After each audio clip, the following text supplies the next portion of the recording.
You're listening to Tonebenders Sound Design Podcast, presented by Sound Ideas. This is the show where we talk with the sonic artists behind our favorite films, games, and series. The NAB show is one of the biggest gatherings of professionals working in media, post-production, and broadcast, and it's happening this month in Las Vegas, with exhibits opening April 19th and running through the 22nd. If you're attending the show, make sure you stop by Sound Ideas booth at N1413 at the Las Vegas Convention Center. Sound Ideas has been creating and distributing professional sound effects libraries for decades, and NAB is a great chance to meet the team and see what they've been working on. Reach out to Sound Ideas to get a free pass to the NAB show by emailing contact@sound-ideas.com, and make sure you visit them at booth N1413. Hello and welcome to Tonebenders. My name is Tim Muirhead and I will be your host today as I walk you through my recent trip to Los Angeles to host the 4th annual Tonebenders Los Angeles Sound Design Meetup, sponsored by the Motion Picture Sound Editors. I'll be telling you about that night, as well as me attending the Cinema Audio Society Awards as the red carpet reporter, and then the MPSC Golden Reels as well. At the Golden Reels, I was able to be backstage and interview the majority of the winners, which you'll hear later in this episode. It's always fun to be able to interview people after a great triumph when they're super happy and just share in that kind of amazing moment. If you're a regular listener of Tonebenders, you might recall that last year when I went on this trip to LA, I had some fairly epic travel adventures. If you've not heard that story, I strongly urge you to go back to episode 303 to hear about a day of just epic travel fails. But my flight from Toronto to LA was easy breezy this time, so I don't have nearly as much drama to share. If you want to hear another crazy travel story, stay tuned at the very end of this episode, and I will tell you the tale of my flight to LA in January when I went for the F1 screening. It was kind of nuts as I got caught up in a confrontation mid-flight, so keep an ear out for that after this episode wraps up.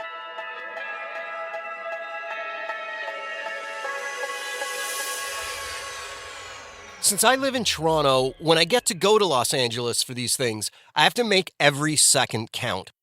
So I was extremely busy for the few days I was there. I spent the first day doing a bunch of interviews for future Tonebenders episodes that I think you're all going to want to really look forward to because they went really, really well. I find that interviews are normally a lot easier when they are done in person, so I think you'll enjoy these. Look out for a sequel to the Field Recording Roundtable episode that came out last year, featuring John Fasal, Eric Potter, and Charlie Campagna. I was also able to cover some recent movies with the sound teams behind them, where we were able to conduct the interview in the actual room where the films were mixed, which is always awesome. I'm looking forward to these ones getting out. One of the talks in particular was really fantastic. If you have a chance to see The Housemaid, give it a watch for an episode that will come out soon. It was a much more complicated sound job than you would ever imagine. I really enjoyed this interview. After a day spent doing interviews for the podcast, it was time for the Tonebenders Los Angeles meetup. This was the 4th time I've organized one of these in LA, and the first 3 were all in the same location in Burbank, the Thirsty Merchant. But we simply outgrew the venue, and I had to go looking for a new place. And I found one in Hollywood called All Season Brewing. They were happy to have us. But one thing I found out about LA is that no matter where you pick to hold an event like this, you're going to annoy about 50% of the people in town. When it was in Burbank, I got messages from people telling me they couldn't come because it was just too far away. And then when I announced it would be in Hollywood, an entirely different group of people reached out to tell me it would be a total disaster and no one would come because it was such a pain in the butt to get to. So I guess there's really no winning on this one. There was only a few people that wrote to me saying that it was going to be a disaster, but in my head, they were representing the entire community, and I was genuinely worried that this new location would be a problem. So as the days got closer to the event, I began to really stress out that I had made a big mistake and no one was going to show up. The day of the gathering, it was set to start at 7 p.m., and at 7:10, not many people had arrived, and my heart was just crashing. I was trying to keep it cool on the outside, but inside I was really, really crumbling. And then all of a sudden, a lot of people all just arrived at once, And I mean a lot of people. I'd set up a little welcome table so when people arrived, I could get them a name sticker and they could grab some of the free swag from the night's sponsor, the motion picture sound editors. The mini flashlights, the pens, the decks of cards all got snapped up really quickly. As a line began to form at my table, it was clear that this was going to be a successful night. For the next 90 minutes, there was a steady stream of new people arriving, and the place filled right up. It was a very good thing we moved to a bigger venue because more people came than ever before. This was the fourth Los Angeles version of a Tonebenders meetup. The first year, I was absolutely over the moon when 70 people came out. That was way more than I had ever hoped for. Then the following year, we almost doubled that with 125 people coming out. In year 3, with the MPSC joining as a sponsor, we again had another big jump in attendance, with 250 people being a part of the evening. So as the fourth edition approached, I assumed we had hit a saturation point and our best case scenario would be hitting the number of the previous year. So I was caught a bit off guard when again the event had a big jump in people coming out. This year, over 330 people joined the festivities at All Season Brewing. It was a perfect night as it was not too hot and not too cold, and we had the patio and a big section of the interior all packed with sound folks hanging out, having a great time, including people who were just starting out in their careers, all the way up to Oscar nominees and people at the very top of the game. I want to thank everyone that came out, even if it was not the perfect spot for you. I'm constantly amazed at how wonderful the sound community is. It's filled with people that simply say, yes, we're going to do this in a new spot this year. Can you still come? The response? Yes. This is a quality of the sound community that makes it so great. The general idea is let's make it work. It's just amazing. If you were at the meetup and you have any suggestions on how it can be better, please shoot me a message. If you think there's a better venue, pass that info along. It's a very strange thing because I'm a sound editor by trade. Then Tonebenders was launched, and now I'm a host and producer as well. Now that the podcast is putting on these gatherings, I'm also becoming an event coordinator, which is something I never thought about doing at all, which is why I'm learning as I go. So when you add in the element of me not even living in the cities where I put these on, it's actually a really tricky tightrope walk. So I appreciate all the support and understanding as I figure out how to make these go off without a hitch. If you missed out on the LA meetup and you want to make sure you know about the next one, or if you're not LA based and want to know when a Tonebenders event might pop up in your neck of the woods, the best way to stay in the loop is to sign up for the Tonebenders email list. This is a monthly communication that lets you know what's coming up, what the most recent episodes have been, and some behind-the-scenes stories as well. Go to tonebenderspodcast.com and click on Join Email List. You can also follow the podcast on Instagram to stay updated as well. In addition to keeping you informed, having a healthy following is also immensely helpful in opening doors for the podcast, so sign up and follow if you can. Finally, a big thanks to the motion picture sound editors for their support. These events would definitely not be able to happen like they do without the MPSC. So please head to mpse.org and consider becoming a member. They do so much great work for the sound community, and I'm happy to be a partner with them on these events.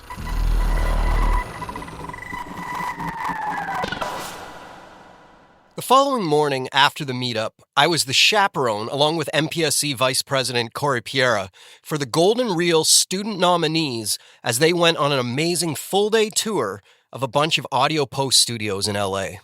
Throughout the day, we visited Universal Studios, Levels Audio, Glen Film Center, and Formosa Hollywood. Each studio gave the students a tour of their facilities and let them talk with some of their top talent for a mini Q&A. Levels Audio even had fresh out-of-the-oven cookies for us when we arrived, and then they played some just ripping examples in their main room of projects they've worked on recently. The whole day was really cool. Then on Saturday, I was hired to be the red carpet reporter at the CAS Awards. This is my third year that I have done this, and it's always a lot of fun. These interviews are to be used by the Cinema Audio Society for their internal promotions and for social media blasts. So my job is to kind of get short soundbite-sized clips with the nominees and the celebrity presenters. This year, they had some presenters that I am personally invested in as a fan. Comedians like Eric Andre and Tig Notaro are among some of my favorites. And I also got to meet Weird Al Yankovic, and it was very cool.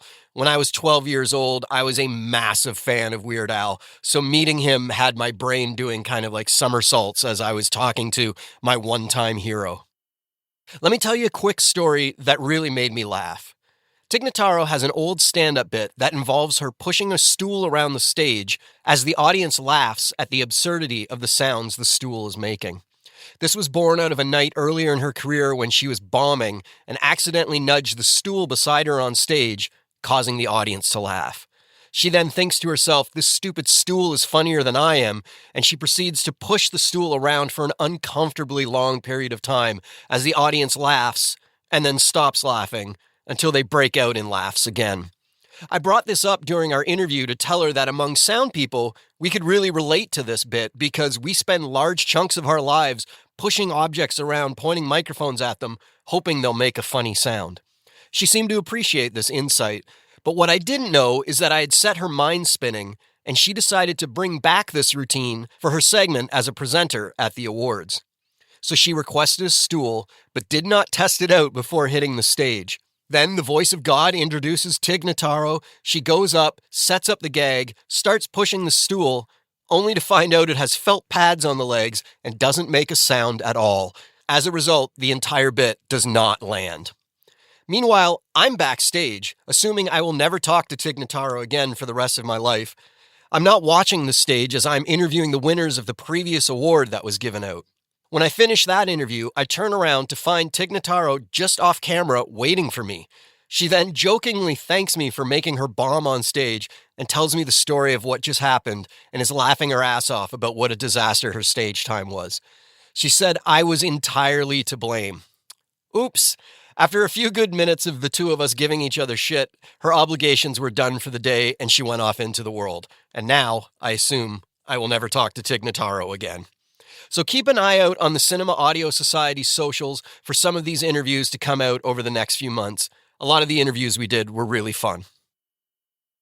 So finally, let's get to the MPSC Golden Reels and hear the backstage interviews with the night's big winners. I don't take it for granted that I get to go to these awards as press. They are just super fun nights of socializing and celebrating great sound in general. I didn't really get to watch the actual show this year because I was backstage interviewing the winners of each award as they came off the stage. But this time, the interviews were for Tonebenders, so we get to hear them on today's episode. As a heads up, these were done in a fairly loud room with the PA of the awards playing rather loudly. I think you can hear everything just fine, but these are not pristine recordings. They give the awards out at the Golden Reels in groups of 3 for the most part, and the first trio of awards for the night were the Animation Awards. The first winner of the night was for Outstanding Achievement in Sound Editing, Broadcast Animation, and it went to Love, Death, and Robots, and I got to interview Brad North, the supervising sound editor. Congratulations on winning the first award of the night. Do you want to talk about what the biggest challenges were on this show? Sure. Well, animation, you have to start from scratch, right? So just starting from scratch, trying to build stuff up, and also on Love, Death, and Robots, every episode is different. So you have to kind of create its own language, and they're all very short. They're 5, 10, 15 minutes long, so you have to... Sound carries a lot of weight on that show. For that specific episode, it was a little difficult just because everything was so big. I mean, it's based off 100-foot babies that are smashing cities and stuff. Our spotting session, the director said start at 11 and go from there. So that has its own challenges. So you got to find your spots to be dynamic, you know, when you can bring it down, when you can bring it up, because it's all very loud. Tell you what, I love working on Love, Death, and Robots. It's just what a cool experience to do all of that different stuff. You know, every single episode is so different. So I'm very grateful to be on that show. Well, congratulations. It's well-deserved. Enjoy the rest of your night. Awesome. Thank you so much. The next award given out was for Outstanding Achievement in Sound Editing, Non-Theatrical Animation, and it went to Predator, Killer of Killers, and I got to talk to the supervising sound editor on that show, Chris Terhune. Congratulations. Thank you, sir. Do you want to talk about, this show has massive challenges. Yeah. And your team, like we just saw you getting your picture taken, there's a lot of people on that team. Do you want to talk about maybe managing a team that size and getting everything together on the one session at the end? Yeah, well, this one was different because it was very chapter based. So I wanted to kind of let everyone play in their own sandbox, because it's all the different. The eras were completely different sonically, between the Vikings and the samurai and World War II. So I just wanted to keep all the style consistent and let everyone just really be on their own journey there. And then once everything kind of started to mold together, then I would kind of swap people around in and out just to kind of get more flavors. But by the end, when you pull back, it's all very cohesive in that way. And when you're getting it all on the mix, are you the one that's merging them all into one session? Yeah. I'm just as involved as everybody else. This, I kind of do the last looks and everything, but my big thing is all the Predator vocal stuff, all the Predator character stuff that we would need. That was my big challenge, so... And that was the challenge across the whole movie. But it was 4 different Predators, so... There's not too many ways to make a click, but we figured it out. Amazing. Congratulations. Well deserved. Have a great rest of the night. Appreciate you. Thank you. The final award in animation was for Outstanding Achievement in Sound Editing, Feature Animation, and it went to Zootopia 2. Earlier this year, I got to talk to Jeremy Boker in episode 350, so it was good to be able to talk to him again, as well as more of the sound team. So here are the winners for Best Sound Editing Animation, Zootopia 2, Jeremy Boker, Supervising Sound Editor, Joel Rabb, Sound Effects Editor, and Jordan Myers, Foley Editor. I'm here with the recently winning team from Zootopia 2. Jeremy, congratulations. What are you feeling right now? Oh, thank you so much. I'm just so happy, for the team and also for Disney Animation. Everything that goes into it is a team effort. Our team obviously worked incredibly hard. But it's a collaborative effort, and everyone from the animators to our picture editor Jeremy Milton, helped define the rhythm of what we see and hear. It's really a group effort, and we're just we're excited. Well, Tonebenders listeners have heard Jeremy before, but let's talk to Joel. What was your role on this one? I was a sound effects editor on this one. And what scenes did you tackle mostly? Oh boy, the way that this one came in, I was kind of all over the place. I can't remember which reel was the first reel to cut, but then, like Jeremy said, it really was a team effort. Just everyone hopping around and trying to punch. Hopping around with the bunny, yeah. Yeah. We actually coined a term because so many shots came in at a certain week that we call that Voltron editing, where it was basically all of us, working together to tackle scenes in creative ways, based on the pre-mix schedule and what was ahead. Amazing. Do you want to give us your name and what your role was? Yeah, my name's Jordan Myers. I was a Foley editor on this project.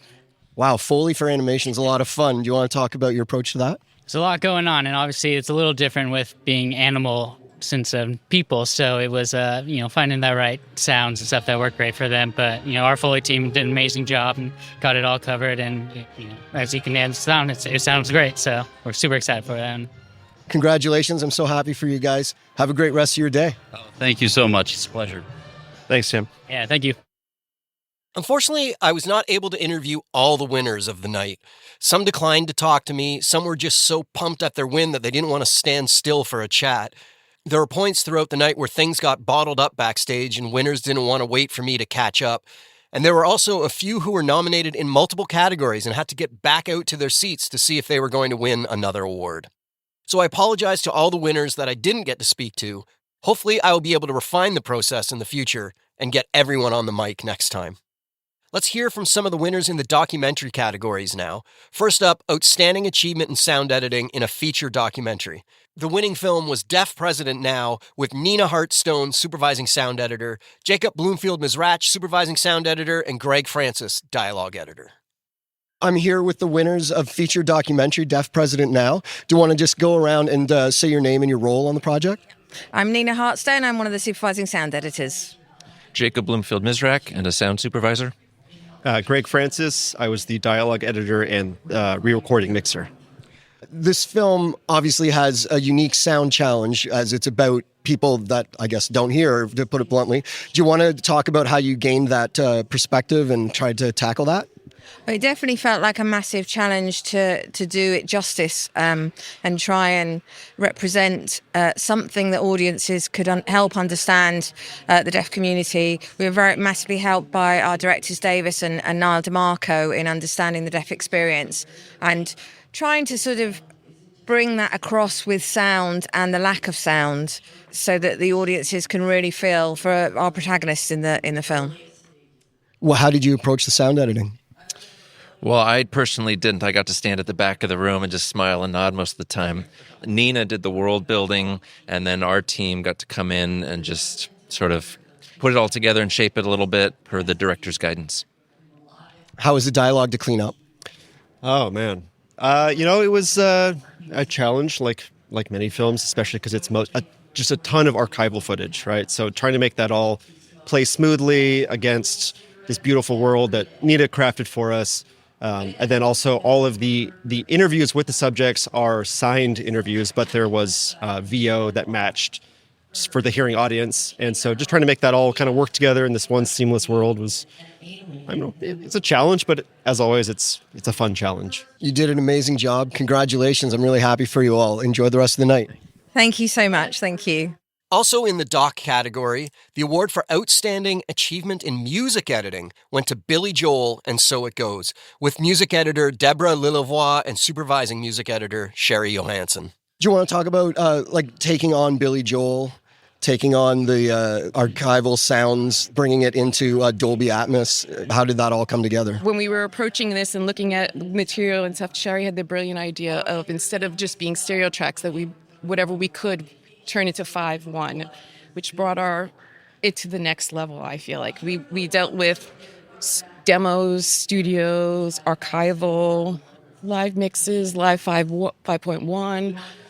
Oh gosh, mono, everything in between. Like, the idea was we had Billy's engineer, Brad Lee, at our disposal. So basically, he took every track that was in the film and he did a 5.1 mix of every, from his catalog of all the stereos. He took these analog stereos and he made the 5.1. He matched it exactly. He originally had done for Apple an Atmos mix. And so he took those Atmos mix and then was able to create the 5.1s from that. And then he made it sound exactly what we're used to hearing. He matched the plugins, but he gave it the fullness and richness to bring it to the next level for us. And he was at our disposal. There were moments and times where we were edits and I was like, this won't work unless we have just vocals or we just have instrumental. And Brad was fantastic. He was just like, okay, I got it. And just we had some very difficult things. The Cold Spring Harbor tracks were extremely difficult because they were at the wrong pitch originally. Yes. And the wrong speed. And at first, Brad wanted to correct it all for Billy. And we tried that, but then the directors were like, this is a documentary. It needs to sound bad. and Brad was like, damn it. But he still tried to fix the pitch, but kept it sounded still a little bit better. And then he did a soundtrack. He actually took all of our mixes from our film mix, and he made us a soundtrack for Billy Joel and So It Goes, but he corrected all the Cold Spring Harbor mixes. But the amazing thing about this documentary and what we did, it's beautiful. It's like a seamless handoff from archival to the actual catalog, the stereo mix, then to 5.1, then to the big stadium shows, and there's multiple songs. A lot of times we did it with a montage. In the beginning it's a montage of a bunch of Billy songs. Then we did it there's a whole Piano Man montage going from all these different Piano Man performances and Only the Good Die Young. And the other amazing thing about this documentary is just the Billy Joel and the way that he writes his songs. And it was really important to us to do this with integrity, make sure every edit was musically correct. Had to be, because this is Billy Joel. I literally have chills. It's like if Billy is going to watch this, we wanted him to be proud. Yeah. We wanted him to feel like we did his music correctly. We to his best ability. We wanted to. It was a big thing. Sherry and I went back and forth. I was like, we have to make this perfect. And we had internal, not fights. We just had talks amongst ourselves that I would fight anybody if they tried to make it not musically correct. Because no, this is Billy Joe, and this is a music documentary. Music being the name. We had the other great thing about Billy Joe and him being around for so long is these songs have lasted for so long. So the different recordings of Piano Man, for instance, or the different people who sang Piano Man, or the amount of concerts that we were able to use and cut to. We had so much, and it was just such a wealth, and just to hear it. I remember at the end of the mix, when we screened the first time before making any notes or anything, I wanted to stand up and congratulate us, because I was so proud from seeing where we came from and where we ended. I was so proud, and we still, of course, we had some more work to do, and but I was just like, oh my God, guys, so incredibly proud. And just being able to do this together was amazing. We both started as messengers at Sound One. I was the first female messenger, and she was the second. And Years apart, because it's mainly a male-dominated industry. So there are only a few of us out of Sound One out there, female messengers. But that's how we started, from learning from the bottom up, essentially, and finding our places in the world. we've worked on this together. We've worked on many projects together. The one last thing about Billy is any concert footage, they also remixed in 5.1 if it didn't exist in 5.1. So we had all the live performances, and then there was a lot of archival video that Brad had to try and match because it was so old, and with the pull up and the pull down and the this and that, it was out of sync. So it's Brad, can you do something? It was amazing to have him. Oh yeah, because he was the original assistant. He was Billy's guy, from teenage years and through a good deal of his career. To have him to be our point-to person, Brad, can you get this for us? It was the most amazing thing, and him to be so willing and wanting to give us his very best as well, so we can all create this beautiful project together. Congratulations. I'm super happy for you both. Well-deserved. It's quite an adventure you went on to get this trophy. Well-earned. Enjoy the rest of the night. Thank you. Thank you. You too. Awesome. At this point in the evening, the MPSC gave their Filmmaker Award to producer Kathleen Kennedy. In the house to present the award to Kathleen was the legendary Ben Burtt. I asked the folks in charge backstage if I could get a moment with Ben Burtt, and I was told they would ask, but they could not promise anything. Then from a distance, I watched as they asked Mr. Burtt, and I saw him politely decline. While I totally understand, I was a little disappointed. And when I say a little disappointed, I mean I was a lot disappointed. I was extremely excited to talk to Ben Burtt. He's one of my personal heroes. He's on the Mount Rushmore of sound people. So talking to him is something I've always wanted to do. But then, John Roche, the iconic Foley artist, and David Barber, the president of the MPSC, leaned in and said something to Ben Burtt. And then suddenly, he changed his mind, and he was walking over towards me to do an interview. I don't know what they said, but I am very grateful that they seized the moment and vouched for both Tonebenders and myself. I like to think of myself as a fairly grounded person. I've been able to talk to a lot of really interesting people over the years on Tonebenders, and I've always been able to have a fun, laid-back talk with all of them. But Ben Burtt is an entirely different animal. As you're about to hear, I could not even get my first question out before I was completely mumbling incoherently. But luckily, Ben is a pro, and he quickly jumped in and answered the question he knew I was trying to get across. So this is not my best moment. I would have loved to talk to him for an hour, but I only had a brief window of time, and I wanted to keep it within the realm of the evening we are celebrating. So there will be no in-depth, thought-provoking questions here, but still, this is a highlight of all my time with Tonebenders. So here's my interview with the great Ben Burtt. I'm here with Ben Burtt. Thank you very much for coming out to the MPSC Awards tonight. Do you want to...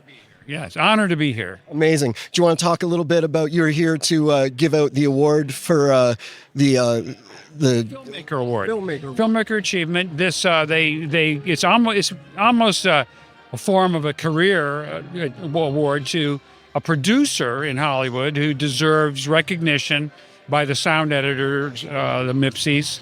It was Kathleen Kennedy tonight, and she well known. I mean, most of people have heard of her as president of Lucasfilm for the last maybe 13 years or so. I've known her since both of our careers were just starting up in around 1980. Our first movie together was on E.T., the Extraterrestrial. And of course, since we did night sound design and mixed a couple of the Indiana Jones movies, Kathy was, of course, our boss, or one of the bosses in that case. And so she gets a very deserving award here, recognition, because she's been part of a vital producing team of 70 films and an amazing list of films that we all heard of. Films that became sequels and franchises and remakes and whatever you might say over the years. Provided a lot of work for a lot of people in the MIPSIs, in the Motion Picture Sound Editors group, and so they owe a debt of gratitude to her. So they were offering a recognition tonight. I think 2025 was a big anniversary for Skywalker Sound. I think it was the 50th. Depends on when you really think Skywalker Sound started. We started up in George's house, and we were actually called Medway Productions for a couple of years. Then after the success of Star Wars, they had to, reform groups organized within the Lucasfilm itself, and we became Sprocket Systems. That evolved over another 20 years to Skywalker Sound, when the company got even bigger and grew even more. And Skywalker Sound had its own property, a ranch, which is still highly active today. And I've been a part of that on and off since the very beginning. And who is the person that you've worked with the longest there? Wow, that's a great question, because many of them have retired now. So probably the person still there that I have the longest association with is Randy Tom, because he came on to work on The Empire Strikes Back. I hired him, or he was hired by the production, because I needed someone else to help us go out and gather sound. And Randy was very, creative, clever, technically proficient, and a fun guy to work with. And so he joined us on Empire, recording in the field. I'd send him on exploratory trips to factories to get machines for the walkers and the snow walkers and things like that. And he became a close friend, still is, and he's out there, still active. And so he would be the longest term person. Gary Summers, who was a part of originally my assistant, then grew on to be a top mixer and came to spun off into Hollywood independently, would have been the longest person I worked with. He's just now retired.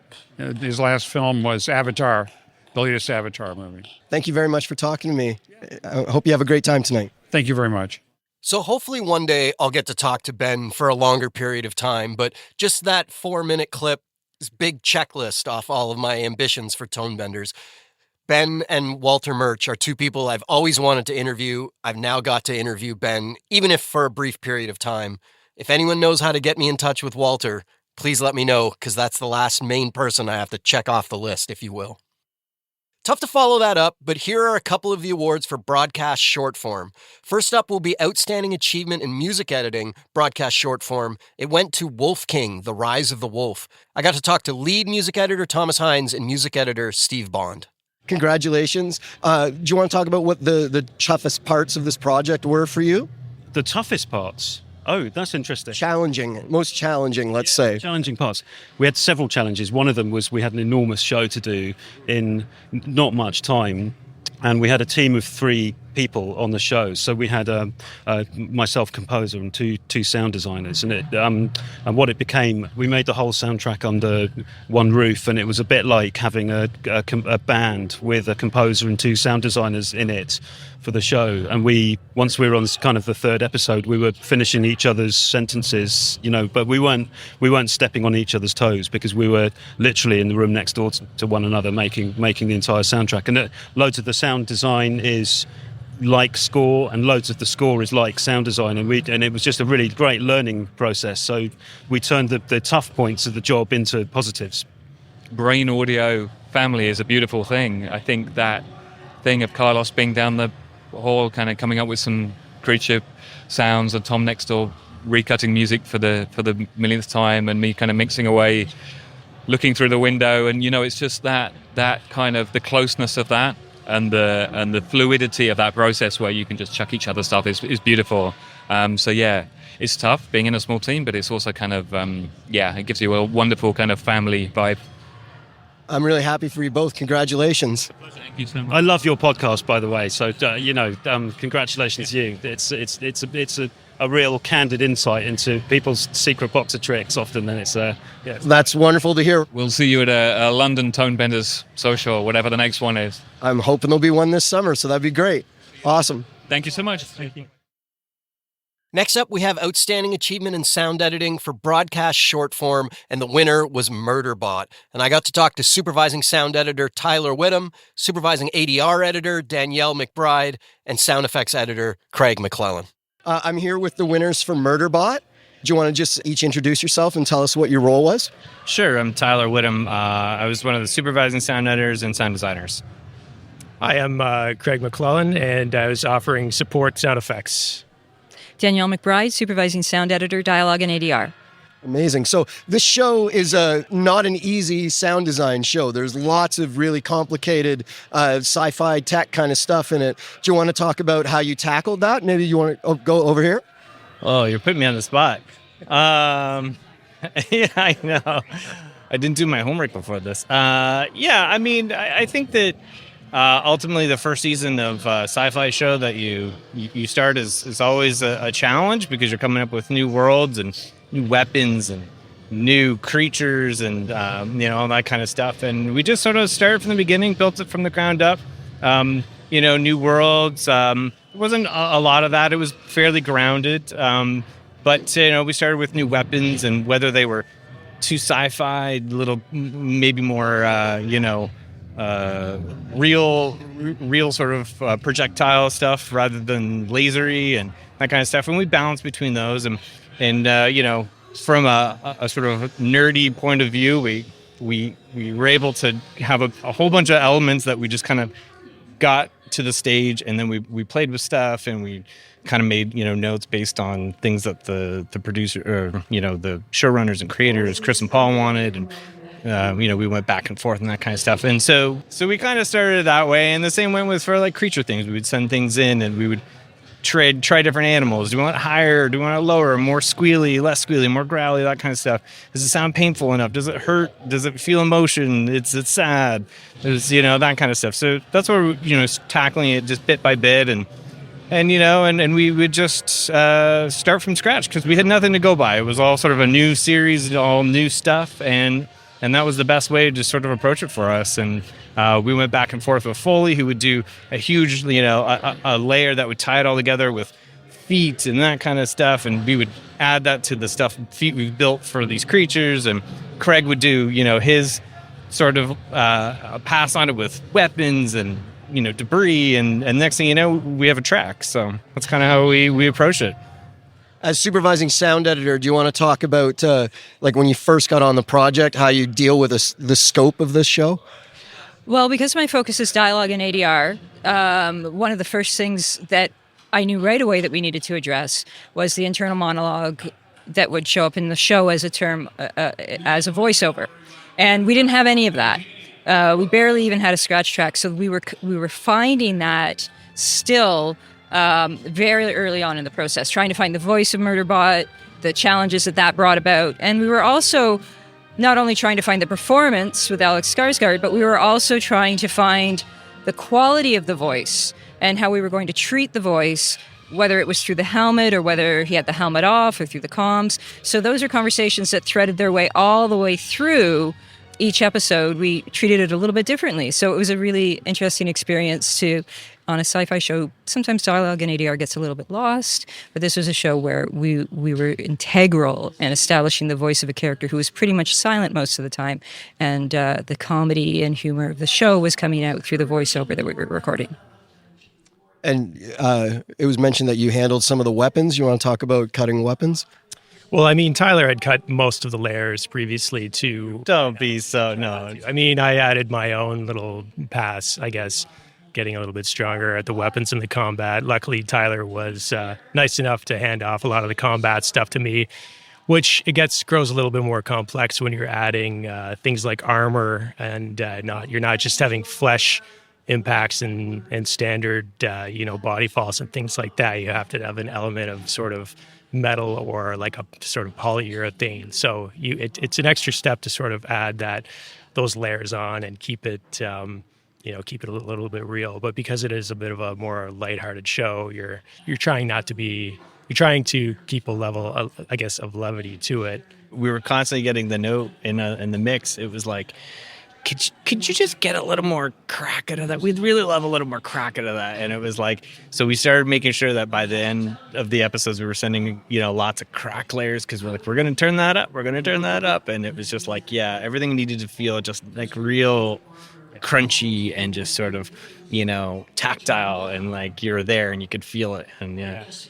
And I really loved what Tyler had done with the sort of intercomputing of the murder bot. And it was this very sort of tactile sound of processing, which almost sounds like a playing card flipping. That was always very impressive to me, that it was rather just standard telemetry kind of UI sounds. It was a very tangible sound to it. Congratulations, and enjoy the rest of the night. Thanks for talking to me. Thank you so much. Next up on the night, the MPSE presented its Lifetime Achievement Award to Mark Mangini. Regular listeners will know Tonebenders has already dedicated a 2-part series of episodes to celebrate Mark's receiving of this honor. Please go back to episodes 348 and 349 to hear a long-form talk with Mark, as they are some of the most popular episodes Tonebenders has ever done. As a result of Mark and I already having had a long talk to celebrate this award, I only cornered him on the night of the Golden Reels for a quick chat. I'm here with tonight's Lifetime Achievement honoree, Mark Mangini. Mark, I have an interesting story you might remember. A couple years ago, while someone else was receiving this award, you and I were standing beside each other watching them receive it. And now I got to stand and watch you receive it, which was really amazing. Yeah, but as I remember, you and I... We were heckling maybe, but in a playful, fun way. Were you heckling me? I was crying tears of joy. I'm so happy for you. That's exactly what I wanted to hear. We obviously just spoke a lot recently, so I just wanted to let you know. That's a great podcast, by the way. It was really fun. We got a lot of great feedback from it. People really responded to it. So thanks for talking to me with that. Yeah. I love talking to you. Well, I just wanted to say quickly, congratulations. We're all so happy for you, and you could really feel the love in that room. So I thought it was a great touch that you showed the names of everybody that you've ever worked with. What brought that idea to your head? I was trying to think of what my speech was going to be like and what I wanted to say, and I realized the theme of my speech was going to be gratitude. I didn't want to talk about myself per se or, cover myself with blushes. I thought I need to show that none of us do this on our own. So I thought I'm gonna make a credit roller and put the name of every great sound person I've ever worked with in there, and say thank you for that. That was all. That's my theme. Gratitude. Thank you. Awesome. Congratulations. Thank you so much. If you go back and listen to the full-length episodes with Mark Mangini that we did about a month ago, you'll hear him mention a person named Lee Gilmore. And Lee actually won the next award of the night. He won for the Outstanding Achievement in Sound Editing, Broadcast Long-Form Foley and Sound Effects for Alien Earth's episode Neverland. He was a supervising sound editor on this, and I'd like to say that Lee's kind of a friend of the pod, and I'm super happy that he got to win this, so I was excited to talk to him backstage. I'm here with Lee Gilmore, supervising sound editor on Alien Earth. What's up, guys? How's it going? This was your second award of the night, is that correct? Yes, sir. Yes, sir. You're cleaning up. I don't know. We need to demand a recount, I guess. Do you want to talk about taking the idea of a franchise that's normally been on the big screen and bringing it down onto a series level? Well, this is the first TV show that I've ever supervised, and it was crazy because, the TV shows are like such high quality now that they demand feature quality work. So really, we just had to take everything that we would normally do and figure out how to do it really, really fast, which was pretty hard. I'm not going to exaggerate or lie about it. It was really, really hard. But we just took the same kind of care that we took in features like on Romulus or whatever and tried to shrink it down to fit on a TV screen, but with the same level of attention to detail and, honoring all the legacy sounds and just trying to stay within that same vibe. So are you able to take literally the sound libraries from the movies and try and adapt that to your show? No, we really focus on just creating everything from scratch. We had very, very few things from the original, but really stayed away from, recycling that stuff, so like all the Xenos, the guns, everything we created from scratch, because it just kind of felt, weird to, like we've said before, copying and pasting from the guys that came before us, because it really was an opportunity just to kind of do our own thing. But we had a roadmap, to kind of base it off of. So just take that and, okay, now how can we crank it to 11? Congratulations. I'm really happy for you. Enjoy the rest of your night. It's good seeing you again, brother. Back in February, I was able to host a screening of the film Surratt and interview its supervising sound editor, Laia Casanovas, in front of a packed theater. You can listen to that talk if you go back in the Tonebenders feed to episode 252. After getting to hang out with her that night, I got to know her a bit, and I was very excited when Surratt won the Outstanding Achievement in Sound Editing Feature International Award. So this is my interview backstage with supervising sound editor Laia Casanovas and sound effects editor Aurel Donat. I'm here with the winners of the Best International Sound for Surratt. Laia, we've talked before. I'm so happy for you. Congratulations. How are you feeling? Thank you. We are so grateful. It's a dream come true, receive an award like the MPSC. Yeah. I haven't met you before. You want to introduce yourself and say what you did? Hi, my name is Aurel Donat. I'm the sound editor and sound effects editor of Surratt. Congratulations. I'm so happy for you both.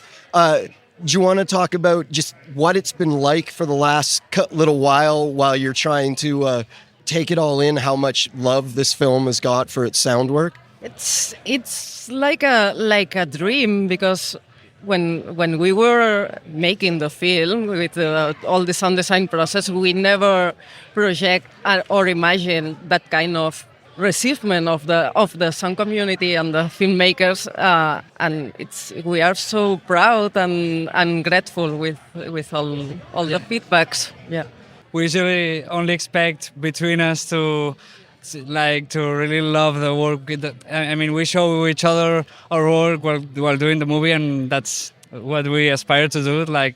For her to like my work and her mine. It's really great that also other people, all these people are really loving the work, and yeah, we're so grateful. Yeah. Amazing. Well, I'm super happy for both of you. Congratulations. The awards are over now, so you guys can both relax and party. So go have a great night. You earned it. Thank you. Yeah, we're going to celebrate. Yeah. At this point, the awards had ended, but the winners of the final awards had not made their way to me yet backstage. Chaos was quickly enveloping the situation as the audience had now left the theater and wanted to get to the party portion of the evening. I was able to wrangle the big winners of the night to have a quick talk before they were free to enjoy the rest of the evening. The sound team from Sinners was one of the big winners of the night as they grabbed 2 of the final 3 awards for both Outstanding Achievement in Sound Editing for Feature Dialogue /ADR and Outstanding Achievement in Music Editing. I'm here with the winner of 2 of the 3 big final awards of the night, the Sinners sound team. Felipe, I'm so happy for you. When I got to interview your team earlier, you had to leave halfway through the interview. Let's catch up now. How are you feeling right now? It's a little surreal. You can never be too confident you're going to win. I felt like I was going to win, but it was really scary.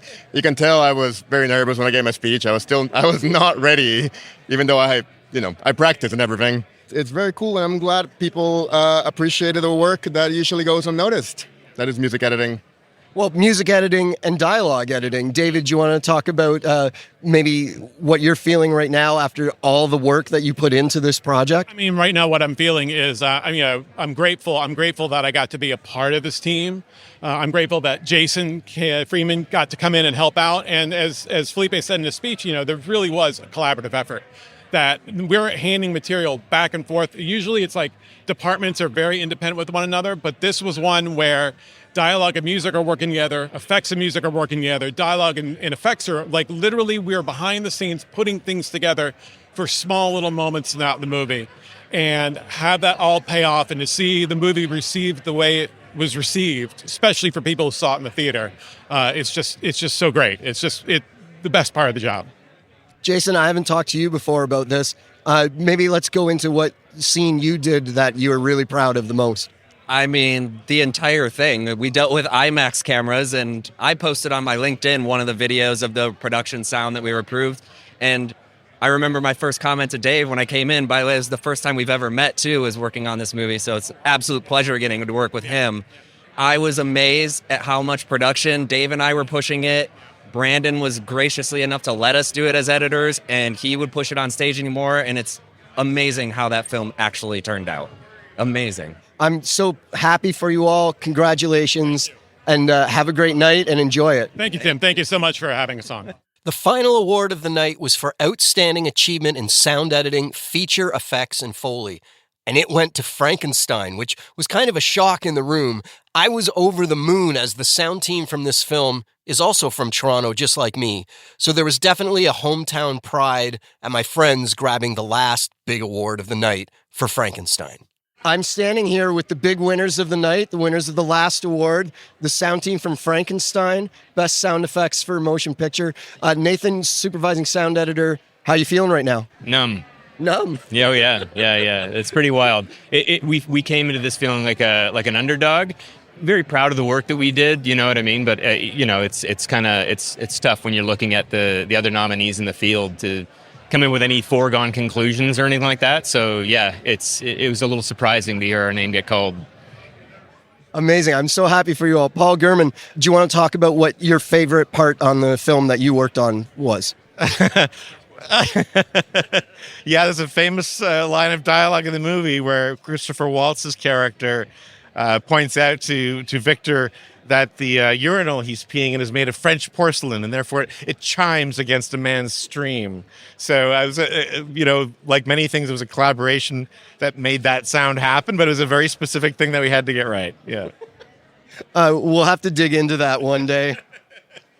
Chelsea, you were working on the Foley with Goro. Do you want to talk about how hard it was to create the feet of the monster? I'll leave that to Goro.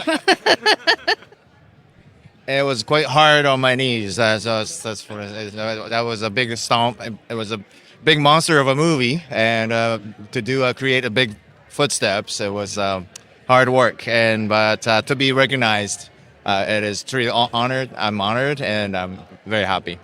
Amazing, Scott. What was your favorite part that you worked on? I did a lot of the thunder and lightning in the creation scene while cutting during a thunderstorm. Started to lose my mind a bit. So, yeah, that was fun. Amazing. Congratulations, everybody. Whoa, sorry. I'm super happy for you, and get out there and party. It's going to be a big night. So that wrapped up the journalistic portion of my night. I was able to pack up my gear and then head out to the party and just have a great time at the Golden Reels. I met so many new people, many of whom took the time to say extremely kind things about the podcast. It always kind of surprises me how many extremely talented and successful people are regular listeners to Tonebenders. It's extremely humbling. So thanks to everyone that I got to hang out with over my time in LA. I met literally hundreds of new sound people between the Tonebenders meetup and the 2 awards ceremonies, and just about all of them had great stories to tell me about the amazing projects everyone has worked on. This trip has become a highlight of the year for me, and to be honest, the days are so packed, I'm completely exhausted by the time I fly home. But I'm so lucky to be able to interact with so many people and attend these great events.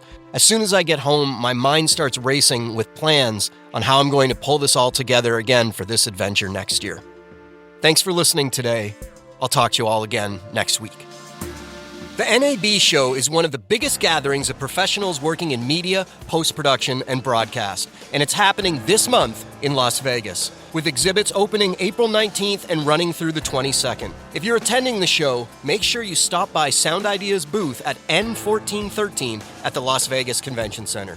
Sound Ideas has been creating and distributing professional sound effects libraries for decades, and NAB is a great chance to meet the team and see what they've been working on.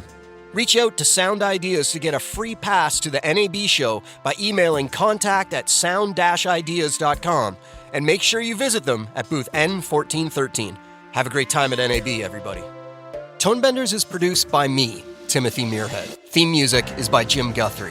You can reach me via email through info@tonebenderspodcast.com. Follow Tonebenders on Instagram to stay on top of new episodes. If you like the show, you can help us out by spreading the word to your friends and colleagues, or leave us a tip. Just go to tonebenderspodcast.com and click support.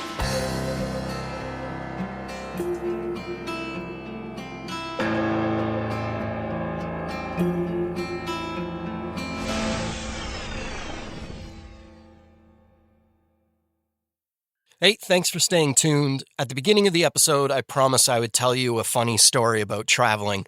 So I'm going to do that now. This is not going to be edited. I'm just going to put it out there. There might be a few swear words here, so if you've got children in the car listening, there's going to be some off-color language, so be prepared. So for the F1 screening back in January that Tonebenders put on, I had to fly from Toronto to Los Angeles, and it all came together quite last minute, so I wasn't able to get a ticket ahead of time. So the flight that I got took me through Philadelphia, which is the exact opposite direction of LA from Toronto. So I fly to Philadelphia, I have a 4-hour layover, I kill the time, they start loading the plane, then they start unloading the plane. There's something wrong with the plane, and they've now announced there's going to be another 3 or 4 hour delay before the plane will take off. Now, right in front of the kind lady who's got the PA system and is telling us this news are 3, maybe 30-year-old guys from Philadelphia, and they have Philadelphia Eagles jerseys on that they've cut the sleeves off so you can see their chests from the side. And they're kind of making a spectacle of themselves and complaining very loudly about how inconvenient this is and how airlines are out to just screw everybody over. And this just keeps going on and on. And it's not really clear if they're drunk, but they're just making a big spectacle of themselves. And everybody that is sitting and waiting this new extra set of hours that were unexpected are kind of looking at each other and silently thinking to themselves, oh my God, I hope I'm not sitting beside these guys on the plane. So eventually they get the plane figured out and they start loading us on. I get on the plane, and as I get to my seat, I realize that these 3 guys are completely surrounding me. I'm in the window seat, one is in the seat right next to me, and the other 2 are in the seats directly in front of me. So I get in, they're quite polite actually, they say hello, and I decide I'm just going to put on my big headphones and go to sleep because I'm not really interested in interacting with these guys who had spent the last 4 hours making a giant spectacle of themselves with pure negativity. So the plane takes off and it's got massive turbulence. The whole plane is just shaking. So I'm kind of reclined a bit as much as you can on an economy airplane ticket. And I've got these giant headphones on. My eyes are closed. I'm not asleep because of all the turbulence, but I'm not moving. To the rest of the world, I might as well be asleep. And then all of a sudden, I feel a massive, hard slap across my legs. And I open my eyes and I look, and the guy who's sitting in front of me is on his knees, turned around, facing me, and smacking my legs. So I take my headphones off and I go, what's going on? And he goes, you better stop motherfucking kicking the back of my chair or I'm going to beat the living shit out of you. Oh, okay. And I go, I didn't touch your chair. I've been asleep. And he goes, well, then who the hell is hitting my chair? And he's being very aggressive. And his buddy, who is sitting next to me, then realizes what's happening. I guess maybe he was watching TV or something. And he then goes, hey, shut the fuck up. You didn't touch your seat. Sit the fuck down and turn around. And I'm like, what the hell is happening? And then the guy who's hit me is now mad at his friend for taking my side instead of his side. So they start yelling at each other and swearing. Everybody in the plane is now watching this. I just kind of lean back and put my headphones back on. And this goes on for another minute. And then they turn around. And as the guy's turning around, he points at me with his finger a couple inches from my face and just says, you better not fucking touch my chair again. And I'm like, okay, this is a wonderful flight. And I close my eyes. I didn't really fall asleep because it was a bit of an adrenaline rush. But I did not really interact with anyone for the rest of the flight. And when the food came, I was like, do I really want to get food, pull the table down on the back of this guy's chair and be cutting stuff with a knife? He's going to freak out. So I passed on the food and just eventually fell asleep and slept for a bunch of the flight. I let them get off first and then took my time getting off. But that was my flight adventure to LA in January. Again, my flight this time, smooth sailing, no issues at all. Okay, so that's my story. Sorry for the colorful language, but that's how it went down.